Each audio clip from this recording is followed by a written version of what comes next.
In today's episode, we are going to be talking to a 20-year-old entrepreneur who lives in America and in Uganda at the same time and is doing rabbit farming business. It's a very interesting, extraordinary story. So subscribe, like, share, and let's dive right into the video. Hello everyone, my name is Sharik Nsubuga. I'm a farmer. Welcome here to the SN Breeders headquarters here in Kaiba Namirembe. Sharik, thank you so much for your time and for having me on your farm. No worries, of course, you're most welcome. Yeah, so I was doing a little bit of research to come and check out your project. And then I read that you're just 20 years old and doing farming, which is very interesting because at 20, I had no idea what I was doing with life. So I'm going to ask you, as a young person, what inspired you to start rabbit farming? Definitely, yeah. So my biggest inspiration was I had at my house, of course, at my grandma's house, we had rabbits, and it was they're more so pets.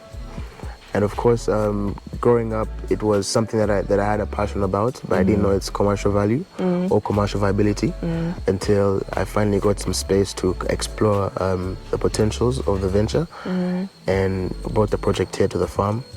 And then that's when we started to take it commercial. So we plan on having about 4 or 5 Hendrixes, so 4 or 5 of these structures. So this is the first Hendrix. This is the first Hendrix. Correct. The name sounds so cool. Hendrix 1, that's the name of a rabbit structure. I didn't know that. Yeah. Okay, that's very interesting. You also have a very beautiful environment, by the way. Thank you. When I was coming, like the village, it's so green, so many trees, so many farms and gardens along the way. It's like really in our beautiful. local area, we have people in this area really embrace agriculture. Yeah. And that's the beauty of setting up a base here. Okay, so maybe let's take a look at the rabbits in here.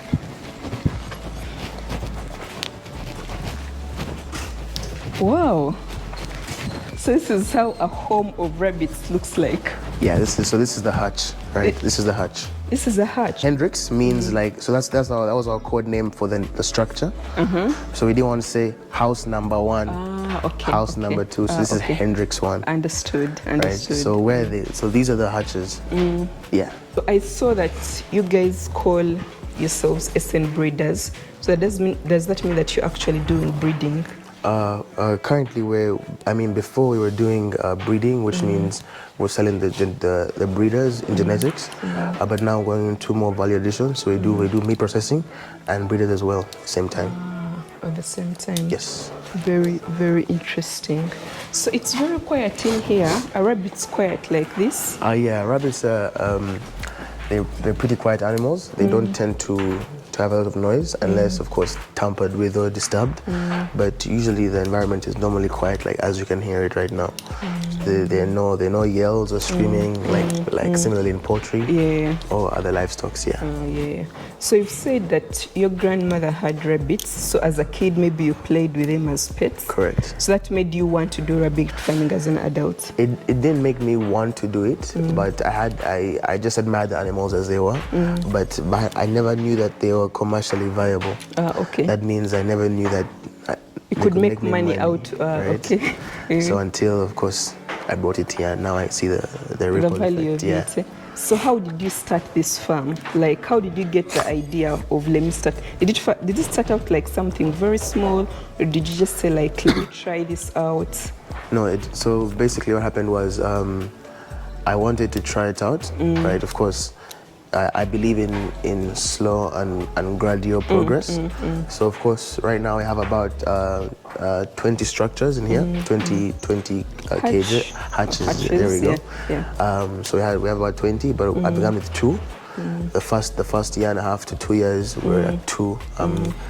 Getting to know how these animals work, the ins and outs, how to be successful at it, and then when we finally got a hang of the whole project and the whole venture, we went ahead and scaled it. So you say that the first year and a half, you're just trying out things. So how long have you been doing rabbit farming? So that first year and a half was basically a trial and error period, right? Like a grace period. So I don't want to count it, but again, I count it because there was a lot of learning happening. So I've been doing it for currently 3 years now. Okay. Including that 1 year. So professionally and economically, as a venture. Yes. 2 years. But the first year was basically a trial to see if it made sense or not. Yeah. So you're just like learning. Yeah, first year was also learning and seeing how to operate efficiently. Okay. Basically, yes. Understood. What are some of the challenges that you're currently facing as a rabbit farmer? So right now, currently our biggest challenge is with feeds. As we started off this venture, we were buying feeds from outside until, of course, we did realize that it wasn't efficient operation of the company. So we had to go ahead and purchase machinery that would help us make our own feeds. But currently, right now, we have people who supply feeds, other farmers who supply feeds within the industry, and it's getting a bit overwhelming in terms of the orders we're getting in. So our biggest issue is now feeds, because again, you have to be able to sustain yourself and sustain the other people as well, right? Because of course, this rabbitry is more so a joint venture whereby you're not successful unless your other farmers are successful. So yeah, we're trying to find a way of being able to help ourselves, same time also helping other farmers as well. Okay. Yeah. So you hinted a little bit that you started, like initially, you just started with your savings, right? Right. Because I know sometimes the biggest challenge when someone is trying to be a farmer is like maybe getting the land, and then obviously being able to put it up. So do you think it's something doable on a small scale? Like how are you able to do that? So to manage to like get it off the ground? So the way I started was, of course, with an idea, right? So I grew up in a family where most of my older brother, my father was business oriented, so I had that sort of mentorship. But of course, I started with my personal savings. You know, like I told you guys, I had one structure, two structures initially. So you started small. Yeah, I started very small. Yeah. So like I said, I do believe in slow momentum, gradual progress. Exactly. So began with two structures, see how it went, and actually the capital I got from the stock of the first two structures helped me expand to now about 30 structures. We were chatting earlier and said you're still in school. So how are you able to balance your rabbit farming business and then being a student as well? That's a great question. So like I did say, a few issues we had before were that the farm had no systems, right? So about one summer ago, about a year ago, I came back to make sure we have systems. And first of all, we have an amazing team on ground, amazing team. They carry out all the procedures, everything runs smoothly. I'm also able to utilize some of my semesters that are a bit lighter. I take some of my courses online, but come back. Like currently right now, I'm doing school, but it's mostly online. So most of my other classes were already taken before. So I'm able to come back home now and multitask. Because I know very many Ugandans who live in the diaspora and they want to start something back home, but it's always like so difficult to coordinate things here. Yeah. It's difficult, but it's doable. It's doable. That's the thing. It's difficult, but it's doable as well. That's very interesting. So you live. So how often are you in Uganda, and then how often do you go back to school? I try to be here every 4 months. Every 4 months, yeah. So I usually semesters go for about 5 months. So it's a very heavy one. I'll go back and attend it. Then I head back here and be here for about 2 months. I'm usually here for about 2, but this has been my longest time. Back home, been here for about three months. Yeah. Okay. And then have you grown up here in Uganda, or have you grown up in the US? So I grew up in Uganda majority of my life until up to about 15. About 13, 14. Then I moved there. I've been there ever since. Okay, understood. Because I heard your Luganda is good as well. Oh yeah. So I'm assuming you're able to. Uganda. So you're able to communicate with your workers very well. Because sometimes you don't want to sound like so American, like American, like Mzungu. You said, but what I find very interesting is that Ugandans who live in the diaspora have 2 accents. Am I lying? Do you think I have 2 accents? Yes, you have 2 accents. Okay. So it's like when I'm speaking to my mother, my accent automatically switches. You don't even think about it. So when I'm speaking to Ugandans who live in the diaspora, when they're speaking to a Ugandan, they'll speak like normally. Yeah. And then when they're speaking to the other American, they would definitely sound very American. You have to adjust accordingly. Yeah, which I think is a very good thing, actually. A question I want to ask you is, as a 20-year-old, many 20-year-old or 21-year-old, they're like not serious with their life. They're playing, games. They're doing like all kinds of things. So what inspires you as a young person to be actually take your business very seriously, make sure you have systems in place? I think you're going to show us maybe how you run it. Like, where do you get that kind of passion or where that kind of drive? Like I mentioned earlier before, I grew up in a family of course, my older brothers, or my role models, and my father, all have that business mindset, right? And I watched, of course, watching them excel in what they do, and being around them like a lot of the time was one of my motivating factors that led me to wanting to pursue my own thing as well. So Sharik, you've said that you have good systems in place which are able to help you manage your farm even when you're not around. So would you tell us like some of those systems? Yeah. So like I was saying before, if you're to contrast with the traditional farming methods, right? Most farms have a challenge with record keeping, right? Record keeping. Yeah, like their records are a bit not organized. Yeah. So again, when I came back about a year ago, I wanted to devise a means of being able to have on-the-go records whereby anyone can access them. Again, part of my board is my family, my mom, my brother. So I wanted them to be able to know what's happening at the farm, even if they're not at the farm. So even if the farm have a very solid team, as the team would want to know what's happening on ground. So currently we employ a software that tracks that's made for rabbit breederys or rabbit farms. It helps you track your production, track your it basically helps you keep track of the rabbits, your finances going in and out and everything. And then we also have a reporting system that's designed by us, whereby every week and month our management sends us production reports, and we're able to view what's happening inside the farm. Yeah. That's very interesting. I'd like for you to show us like how the feeding happens. Of course, yeah. So for that, I'll hand over to Mr. Hassan, who's our operations manager at the farm. Hello everyone, my name is Hassan Mutiaba. I'm the production manager at SN Breeders. Hassan, which rabbit are we going to feed? Because I see you have so many of them.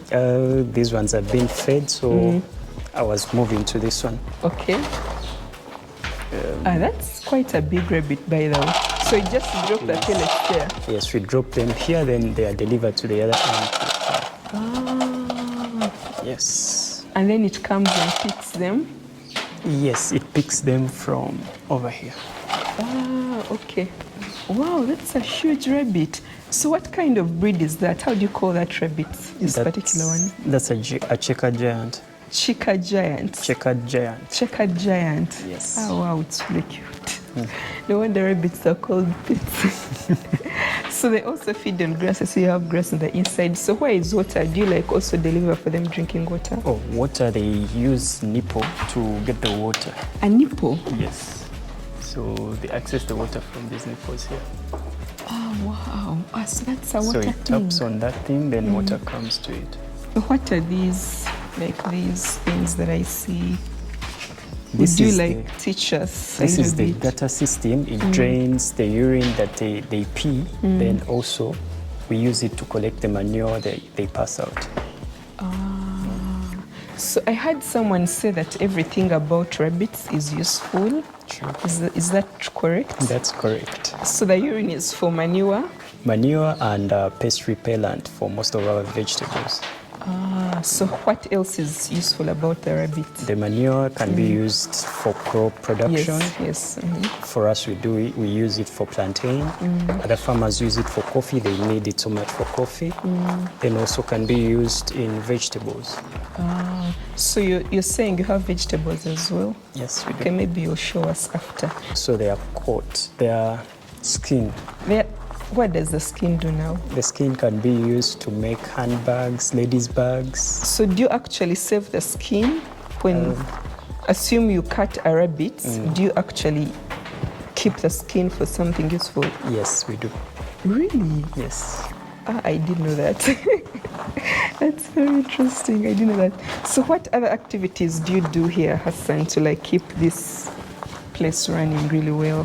Cleaning, feeding the animals, that's routine. Then also maintaining the gardens, because this pasture that we feed here, we grow it here. You grow it yourselves. Yes. And then you also make the feeds yourselves. Yes. I see you have so many sacks of maize here. Yes, so among our day-to-day activities, we also do crop production, so as to reduce on the cost of feed. Yes, yes. So we grow some of the ingredients for that feed. For So example, this this grain was it grown by yourself. us and we harvested it. So this should take us for a good Amount of time. Yes. Oh, wow. Sharik, I see these structures which are empty. Do you have like anything special that you're going to bring in here? Why are they empty? So these structures down here, as you can see, the ones that are up there were 2 layers, were two levels, and these are 3 levels. Oh, yes, these are 3. Yes, Yeah. I didn't notice that actually. Yeah. So these are for the winners, the ones we remove. This is now our. This is the production from the breeding stock. So like I told you, we recently just depleted our stock. We cleared the farm, and we bought new breeders from Kenya, from the Ngong breeding facility. It's a government facility in Kenya, where I brought new exotic breeds to be able to enhance our production and have more authentic breeders. So these cages will house the offsprings of the new stock. Yeah. Okay, so when the other ones give birth to babies, Right. the babies will So yeah, come in here. very filled, and roughly should be filled in about 2 months from now. Should be all 2 filled. months from- So they say that rabbits give birth a lot. So how often do the rabbits give birth? Their genes allow them to produce every month. Every So month. rabbit can give birth every month, but we separate ours it's bi-monthly. So every other month we yield. Yes. That is crazy. Yeah. Because I feel like that would be like a lot to keep up with if every month you just have babies. It all can over. be very overwhelming. Yeah. You know. So you do every other month. Every other month, So yeah. meaning you don't allow them to mate, like you regulate how they Yeah, mate. regulate their breeding cycles. So we have set breeding cycles because if you let them all breed at once, then it will be you'll face issues keeping the Enough offsprings alive. space. Yeah. Oh, okay. So the other question is, can people come and buy breeders from you? Because you SN breeders, you've said that you so far got like a better breed from Kenya, varieties of breeds from Kenya. So if someone wanted to reach out to you, farmers maybe within Kampala, anywhere else, do you actually sell these good breeders that you bought? For the next 3.5 months to 4 months, we will not be selling any breeders. We'll just be regenerating and reiterating through our breeding cycles. And probably in about 5 months to 6 months from now, we'll open up our farm to selling the breed. Which is what you've been doing with the old cycle, right? Yes, correct. You said that you've grown up here in Uganda, but you left when you were young to the US. So did you actually do farming while in the US? Did No. you start your farming there? Actually, crazy story is that my background is not farming at all. I'm just currently exploring the farming ecosystem in the US, which is it's more modernized, right? And I'm realizing, of course, an issue we're facing in Uganda is that a lot of our agriculture is not mechanicalized. Yes. You know, so a lot of Because you have cheap labor. no cheap labor, but also Africa has a lot of land. Let me talk about Uganda because that's okay. we have a lot of land. And for example, to plow a piece of land would take 5 workers or 10 workers about a week to complete plowing. Take a machine 2 days, right? So again, there's a need for more heavy machinery that does agriculture in Uganda. And I got to realize that because when I was in the US, I realized that these guys are using only machinery. It's very So minimal able to worker. produce Yeah, more. they're able to have more production, right? And their land isn't the best. They have a lot of it, but not the best. So here we have the organics, where we have the organic stuff going, but we aren't fully utilizing our land, which is the biggest issue. But yes, my background actually is more finance and computer science, but of course agriculture is more so a passion for me. Yeah. Because I was going to ask you like the farming practices between the US and Uganda, and you think you've touched a little bit on them already. So are there any particular things that maybe ideas that you've borrowed that you want to implement here on your farm? The biggest idea is just deploying of Heavy machinery. not heavy machinery, but more large scale. Heavy machinery could literally be a milling machine, right? But that won't do any justice. I'm talking about like agricultural machines that are going to like, cultivate land, they're going to help in the processes of, making work more efficient and more quicker. Yeah. That's very interesting. So where do you see the future of your farm heading to, this particular one? Oh. And since you're still young, when you finished school, is it something you intend to continue? Are you going to maybe go and look for a job? Because you say this is just a hobby for you once again. So where do you see the things heading to in the future? That's a good question. So, in the future, I do of course see SN breeders like expanding, right? I don't see it being only a rabbit breeding enterprise. Okay. But I do see it spreading across agriculture because our team is very knowledgeable about all agribusiness. So currently we even do farm consultations, for establishing fields, establishing plantain gardens, all these things. So we have all this expertise. So I see it as a hub for agriculture, whatever it may be, right? And just being able to practice ethical and more transparent, works, right? Yeah. So what you're trying to say is actually when you finish school, you want to keep focusing on SN breeders to make it bigger. Yeah, but I trust the team on ground.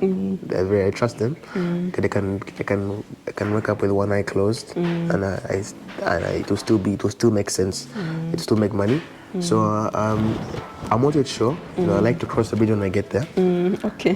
But I understand that. Yeah. So for now, I don't know if I definitely know SM Breeders will be there for sure. But I'm not sure if I'll be here full time or But yeah, I definitely do see it as being here full time. Like to keep going on for years to come. Understood. So the other question would be, how are you able to build a good team? Because I know when you're running a company or when you have a business, human resources is like one of the most difficult things to deal with. At least when I talk to business owners, that's what they tell me. Managing people, finding the right people to work with is quite challenging. So how has been your experience with that, and how do you manage to find the right people to work with? Yeah, so it's been a journey. Of course, like I said, we had no background of having a business or stuff, but you get to know that find the right person, find the right place, the right time, right? And of course, find the right person. That person will help you. Will replicate this called the ripple effect.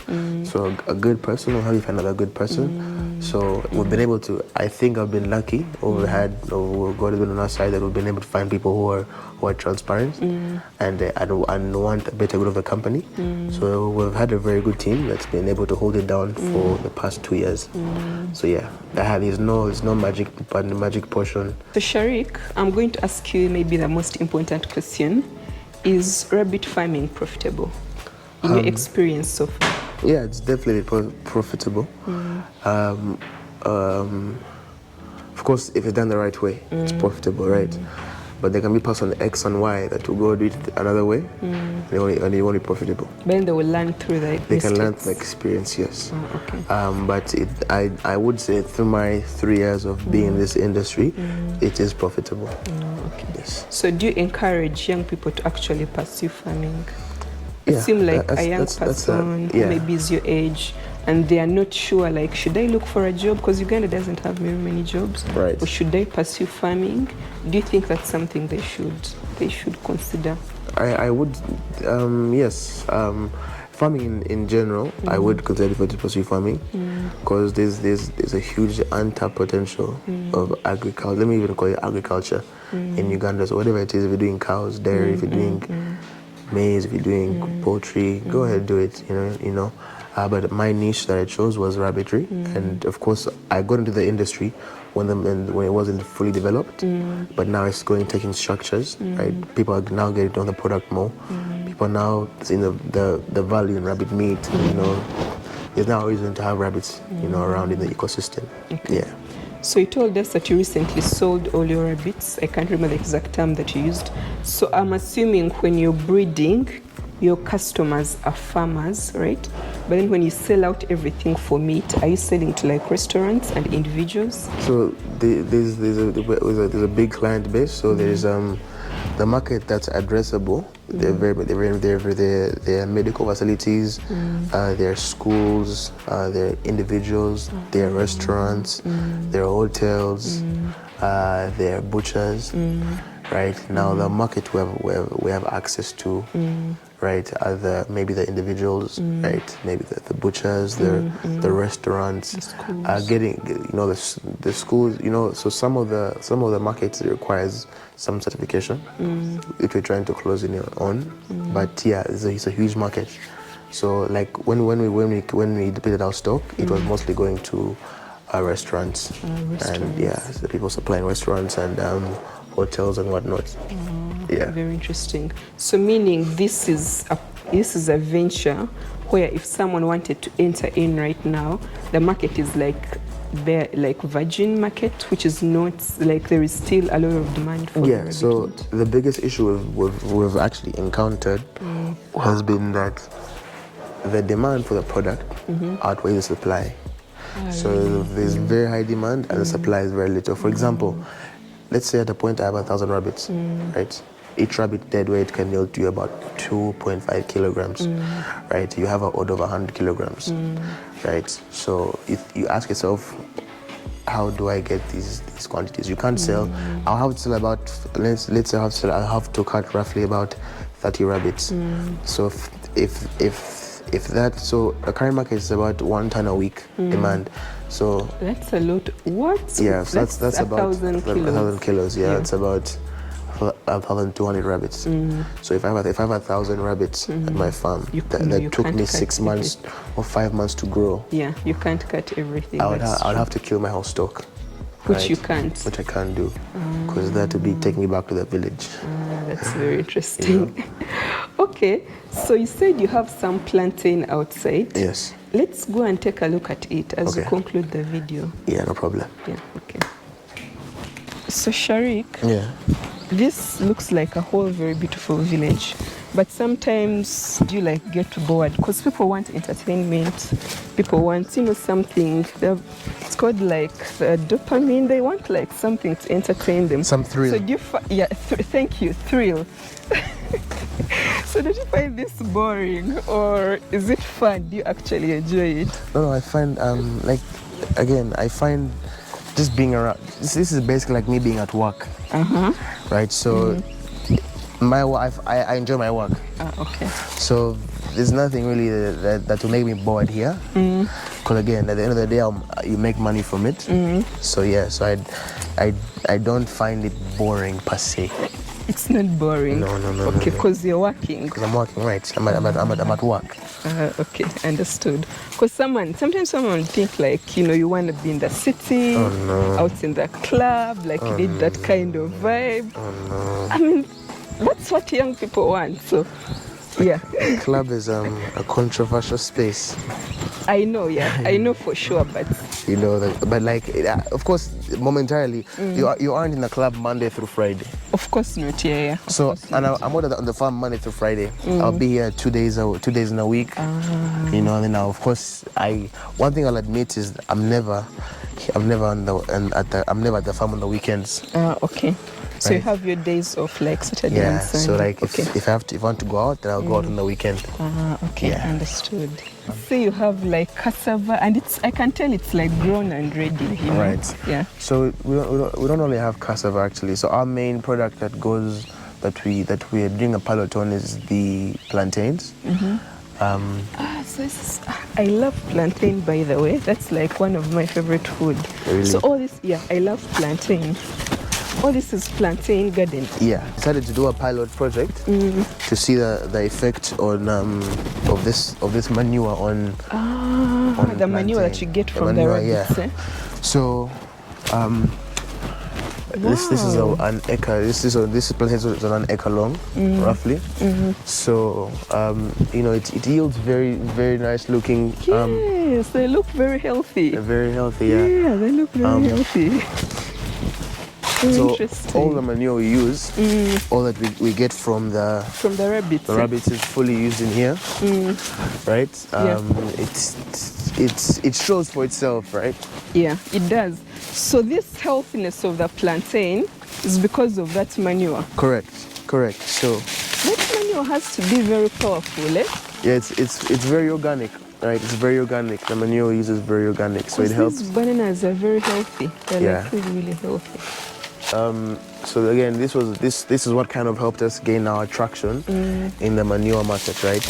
So So you can show your potential clients many farmers, the results that you're getting. yeah, many farmers come out here and they want to buy manure, but they want to first see to believe. They are not sure. Right. So what happens is they come out, once they look here, they're already sold. I'm sold and I'm not even a farmer. Like right. I can tell how healthy the banana plants look. Right. So we've had a problem of when farmers come here, they like the product, they want to buy it, right? So they place an order. But now the demand for the manure now is now overwhelming. You can't meet. Yeah, right? that's true. Because remember now we also have our own plant. So this was a pilot, but now it's also become part of our revenue contributors to the farm. So now we use this manure is now used in here. People also want it now. So like again, you have to pick and choose like for the feed issue. Do we supply ourselves? I know, or do we supply the outside? Okay. Yeah. I understand. But again, with time, we'll get a sweet spot whereby we're both able, us as SN breeders, to have what we have here, and our partners or our clients. Yeah. Also give them something. Right. It's so like that you're using the maize. I don't know the maize tree. To mulch the garden like after it has been cut. So all these things so everything is repurposed. Have you heard of Buy Uganda, Build Uganda? Yes, I've heard so of this is Plant SN, Build SN. Okay, I understand. Yeah. This is the maize we use that we showed you earlier. Yeah. It's used to mulch here. So the maize. The maize itself this is the stalk, and then the stalk for mulching. Yeah. Now these you see here, this is the feeds that come from the rabbits. The rabbits. So when they eat. So basically, for example, when they eat the hay. I told you when they eat the hay, they eat mostly the leaf, right? Yeah. And they leave this. They leave the stick. Okay. Yeah. So now this is brought to the farm and used for mulching. Right. That is the maize. That's the maize. Now that's the maize husk. Now that's after beating the maize, we all pour that into here. Oh. So you just bring it all in here. Everything is brought here. I can also tell the cassava is very healthy. It is very healthy. Yeah. It's very healthy. So you also give it the manure. I think that manure is very powerful. It is that very rabbit powerful. manure. Yeah. You know, and we're now looking more into UNBS certification. Yeah. And now being able to now supply the bigger audience. What's inside? So here we dry the manure. And, you dry the manure that you get from the rabbits. Eh? Yeah. I think you'll appreciate once you enter. Let's enter for a second. And you can stay outside if you want to. Okay. Oh. What? I didn't. The amount of you didn't do what? The amount go of ahead. heat coming from in here. What? This is. It's a sauna. It's a sauna. Actually, I think. It's like you're being cooked. So inside here.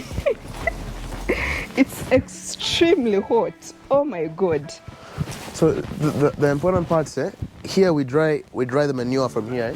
So that's why you have this plastic covering the whole place. Yeah. To like intensify the heat. Yeah. So this is a UV open IR plus like sheet polythene. The heat only leaves through the vents. These vents here. Right. It's very hot. It's extremely hot in here. I couldn't stay in here for any long. It's very hot.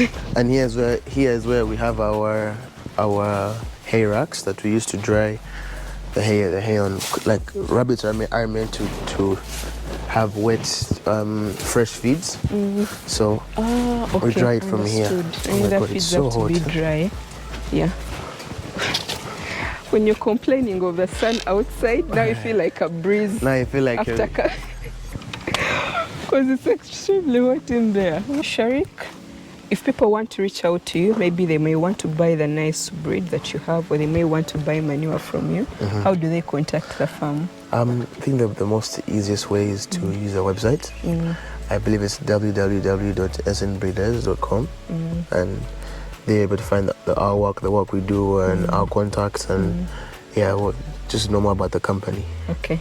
Thank you so much for your time. I really appreciate. No worries. Thank you for coming as well. And thank you for doing a very good job. Thank you very much. I'm sure any young person who watches this, they'll feel encouraged and motivated to work hard. Because sometimes young people think they just have to sit back and, not do anything about life because they're still young. But you're a good example for young people to actually work hard.